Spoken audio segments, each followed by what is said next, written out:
Malveer, candidate number 8269. I just observed a piece of cricket footage which was a cricket batsman at a reasonable level batting in the nets, and I've picked out some strengths, some weaknesses, and also created a viable action plan to which I wish to improve one of the major weaknesses which I saw. The batsman showed many strengths in all aspects: skill, tactical and fitness during the video. First of all, I'll be talking about the skill strengths. The major skill strength which I saw was the cover drive. This was because the end result of the shot was that the batsman played as a technical model player, and also the ball always went along the ground. The technical model will play this shot with the preparation phase consisting of a good stance. The stance is the feet shoulder width apart, being sideways onto the bowler, having your back 90 degrees to the ground, and also having your head straight at all times. The execution of the cover drive consists of the front leg stepping out 45 degrees to the right to the pitch of the ball, and the bat rotating down towards the front leg. This is quite important as you're trying to generate a bit of power just to react to the force which is applied by the bowler on the ball towards you, because you want the ball to go back towards the bowler.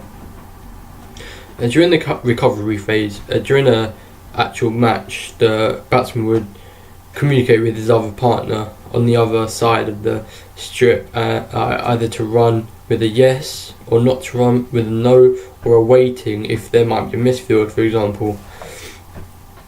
Although I watched a net session which meant that he got ready for the next shot, as in a net session you have ball after ball after ball.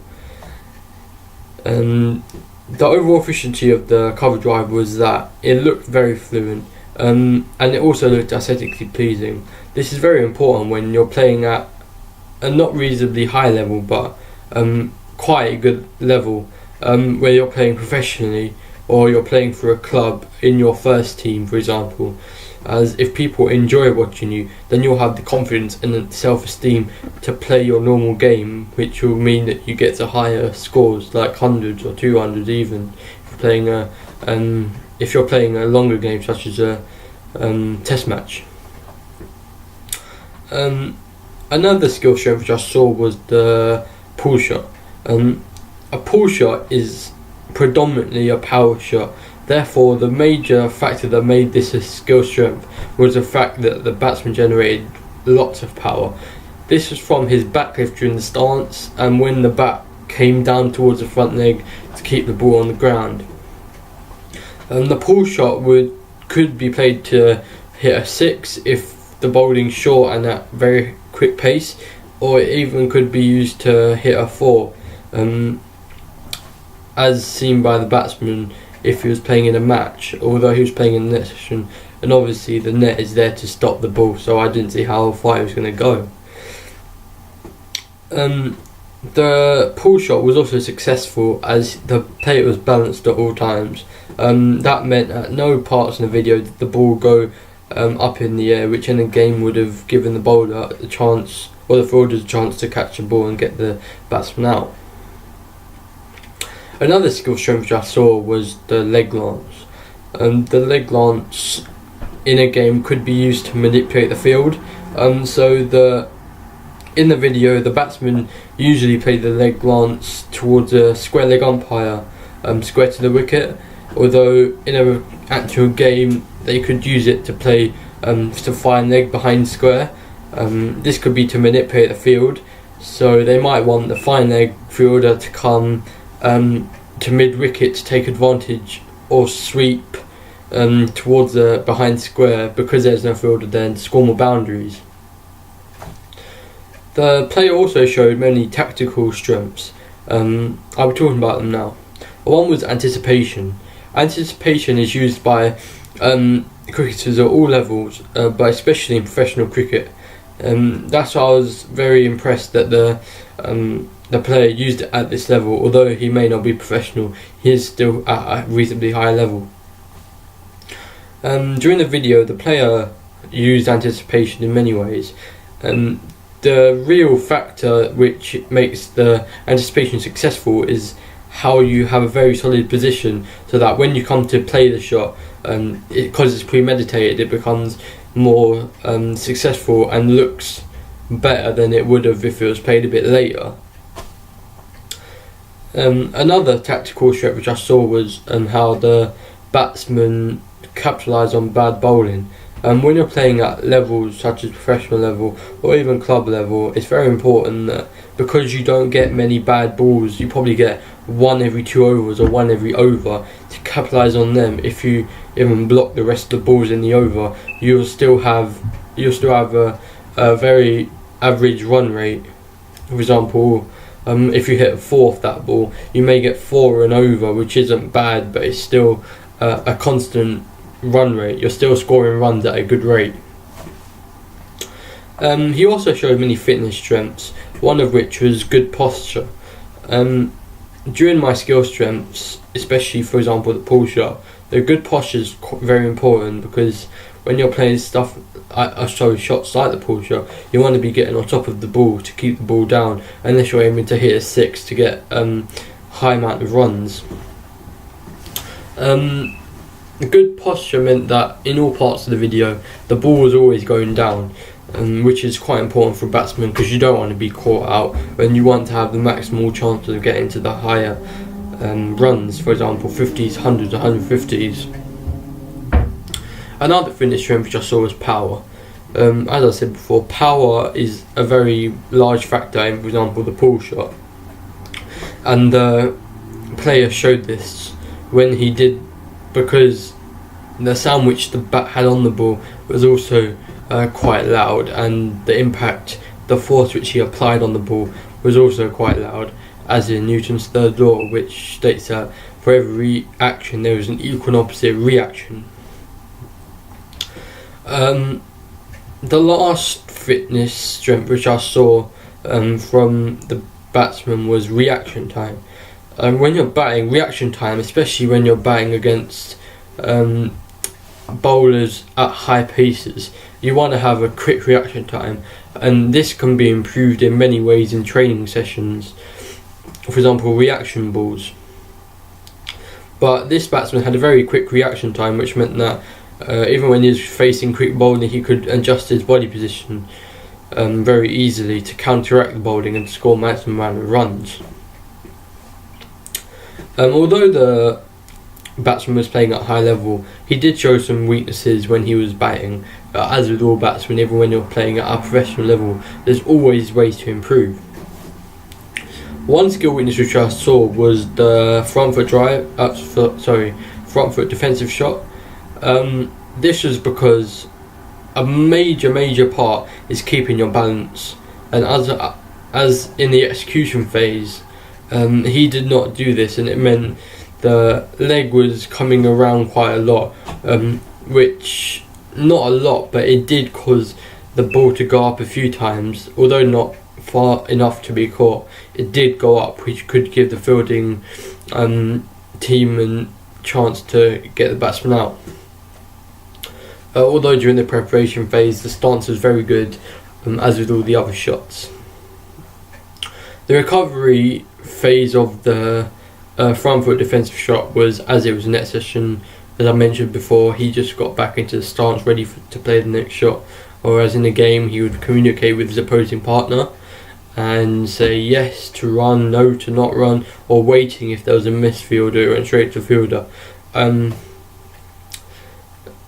Also, during the recovery phase, he went back to the stance, which consists of the feet shoulder width apart, the batsman side went onto the bowler, the bat 90 degrees to the ground. The end result of this shot, the front foot defensive shot, was that most of the time the ball did go down to the ground, but only a few times the ball went up, which meant they would give the fielding team a chance to get the batsman out, which I'm pretty sure the batsman doesn't want in any forms of the game. The overall efficiency of the shot was that it did look fluent, because it is not a power shot, but it was not as a technical model would play it. and that's why, as I'll talk about later, I have chosen to improve a defensive shot. The other skill weakness which I saw was the back foot defensive shot. As you might have noticed, I've chosen 2 defensive shots, as I think they're very important when you're playing as a batsman, even at a high level, because you want to prevent yourself from getting out any way you can. And when you're facing very quick bowlers, the front foot defensive shots and the back foot defensive shots are very important in defending your wicket.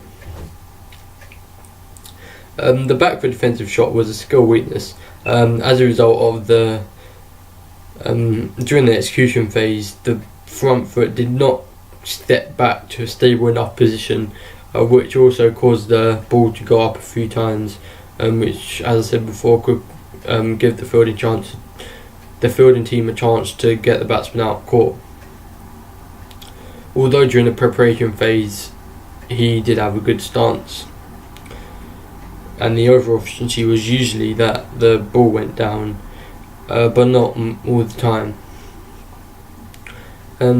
Some tactical weaknesses that I picked out were that the batsman did not move away from the crease.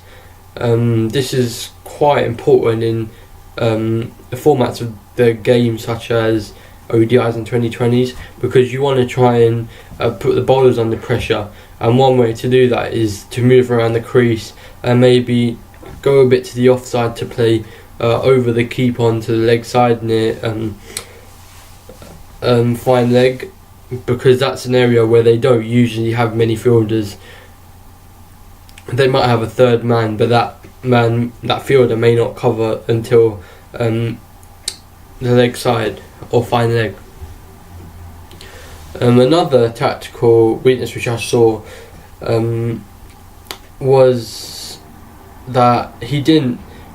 I know I said he anticipated some shots, which is a good thing, but sometimes when he anticipated his shots, he didn't really have the time to change his shot during it, so he ended up playing the ball up quite a lot. Another fitness weakness which I saw was endurance. This was because during the end of the video, the player started playing very loose shots, and when you're at very high scores such as 90s and 100s and want to get your 150, you want to keep your standard of playing as high as you can, because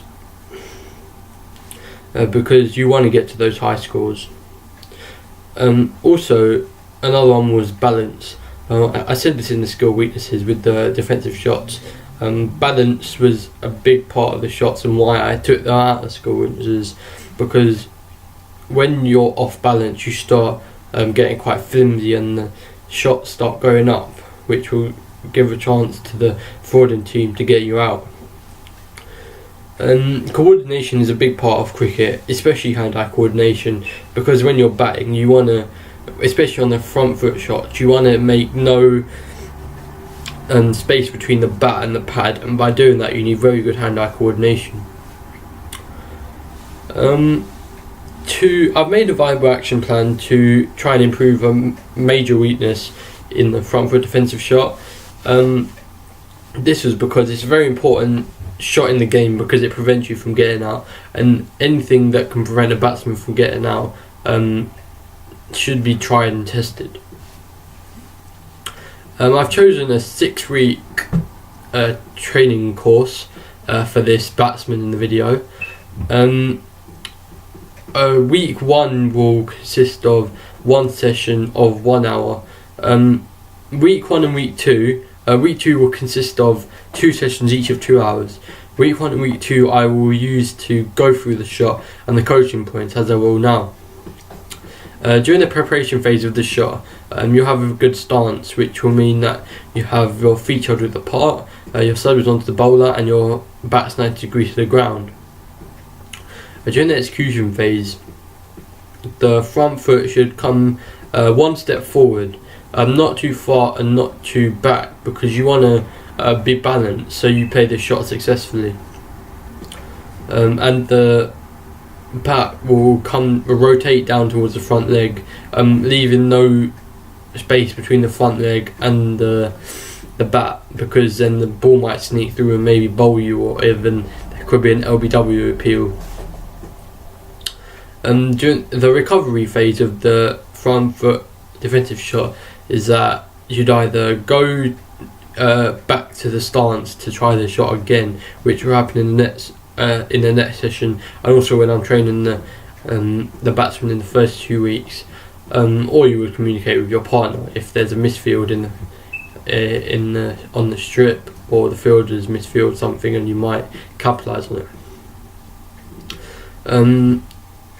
So they're the coaching points, and I'll be taking the batsman through using visual guidance, even adjusting his body position using physical guidance.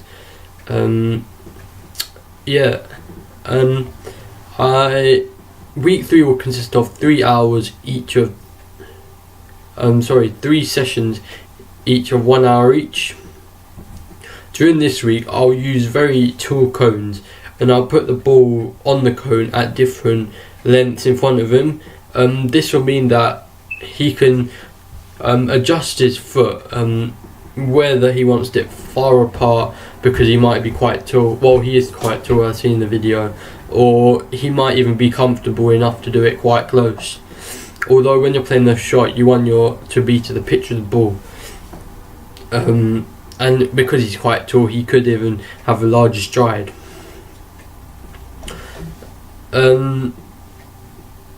Also, to improve the front defensive shot during week 4, this will consist of 4 sessions, each of 1 hour each, so 4 hours in the whole week, and it will consist of me or another coach throwing the ball underarm to him, and him really getting the kinesthesis of the shot. And because when I'm throwing the ball towards him, it'll be at different lengths, and he'll even build some motor programs and develop his schema. So he might have a schema which is coming out from the generalized motor program, such as when the ball pitches close to me, I have to use it from for defensive shot, or when it pitches a bit shorter, I might pull it. So schema like that. And furthermore, week 5 and week 6. Week 5 will consist of 5 sessions each of 1 hour, and week 6 will consist of 6 sessions each of 1 hour. I'm using the idea of progressive overload just to increase the intensity of work and increase the amount of time he's working for, as the amount of information will increase gradually, which will also develop his motor programs and schema during it. During the last 2 weeks, week 5 and 6, I'll be using a bowling machine, and I'll be pitching the ball at different lengths, and I'll see if what I've taught him about the front foot defensive shot he'll actually apply to a net session.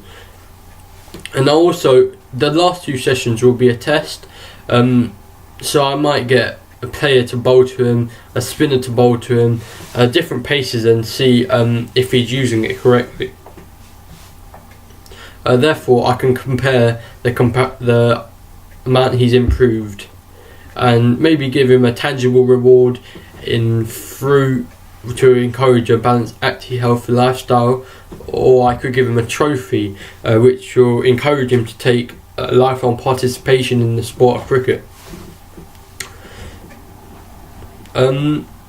Next, I'll be talking about how to progress in cricket from a local level onto a national level, and the highest honour in cricket is playing for England on a national level. On an international level. And the national governing body for cricket is the English Cricket Board, which organises the rules and regulations, the matches, and that. So firstly, you'll start primary school. At primary school, cricket will be based on the idea of being recreational, and therefore you will not be taught the technique. It will just be get a ball, get a bat, get a cone or something, and go and play. Whereas when you're in secondary school, you'll have specialist teachers, not maybe in cricket, but specialist PE teachers, staff, which are not really specialised in the specific sport, as people at a club will, but they do know the general coaching points of each shot and bowling and keeping. Therefore, you'll be taken through the shot bit by bit, and you'll learn more about the technique. And therefore, during the course of secondary school, you'll be playing inter-school games with other schools nearby, and then you'll get a chance to see what kind of level you're playing at and how much you need to improve, and you'll work on that. So a way to get to a club from school, there's two ways. One way is using school club links. For example, my school, Valentine's High School, have a club link with Ilford Cricket Club. So a teacher at my school might see a very talented student in cricket and ask them to go to Ilford Cricket Club to see how they like to go into the sport on a club level. And there will also be specialist staff, specialist coaching, specialist people who know cricket very well, and they will improve the player's technique and also develop him as a person and a character. The other way is in which you do it for a love of the sport. As I did when I was younger, I went to the club with a love of sport, a passion for cricket, and as many others do, this is the other way other than school club links which you can get to a club. There are many clubs around our local area. We got Ilford Cricket Club, we got Fives and Maroons Cricket Club, we got Old Parks. There's so many opportunities which people can start at the grassroots of cricket, and they can work their way up, whether they represent England, they represent their county. So the way in which you'd get to play at a county level from playing at a club would be that your coach at your club will enter you for the Essex trial. And this is where you and a load of other kids go to a net session, and you either bat and bowl, but you can also have the chance of keeping or wicket keeping. They test you on all parts, and they either send you a letter saying you got through or you didn't.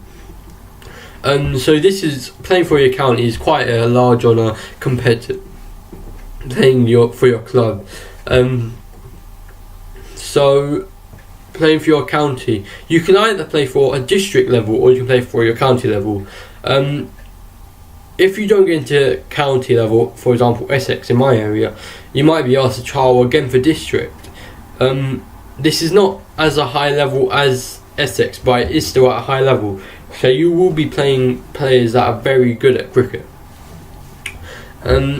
So the way you get to higher, like England representing them, well, there's 3 different age levels. There's under 15s, under 17s, under 19s, and lastly there's an international team which play in the World Cup, for example. So England trainer or a coach might come to one of your county matches and might think you're very good, and he might decide to give you some funding for some facilities for any coaching you need.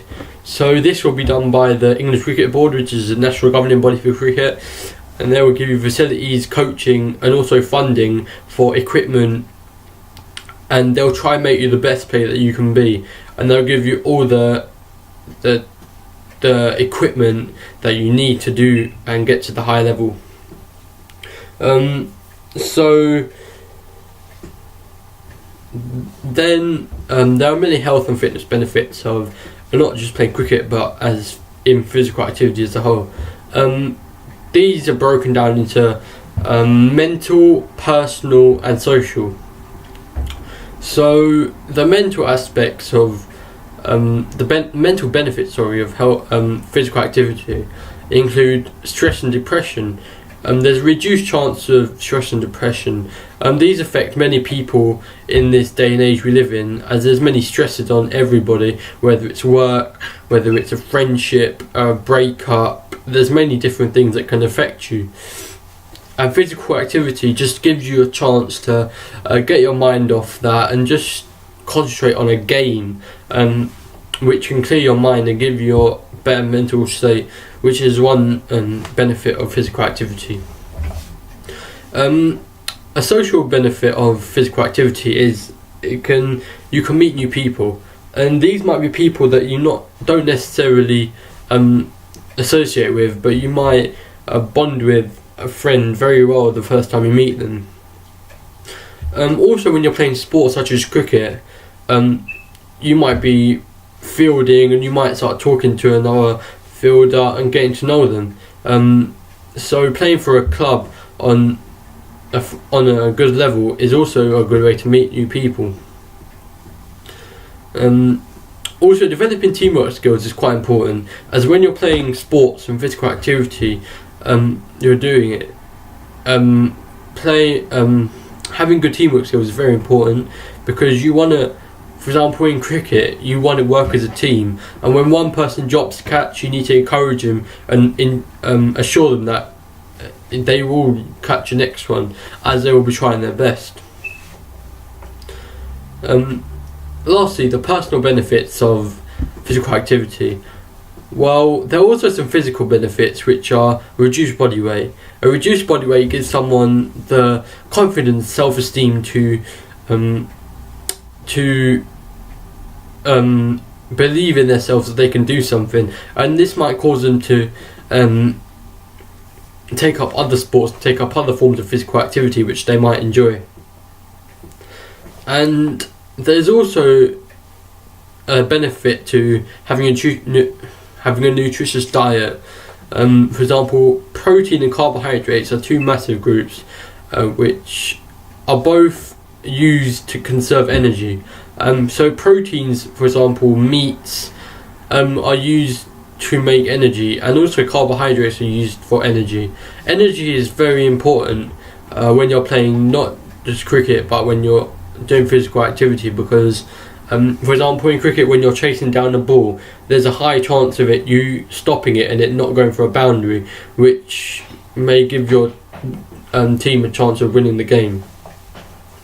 And also when you're bowling, you want to be bowling as quick as you can, if you're a quick bowler, and this will give you an increased chance of getting the batsman out, because they might lose a bit of confidence, because they might see you and be a bit their confidence may decrease.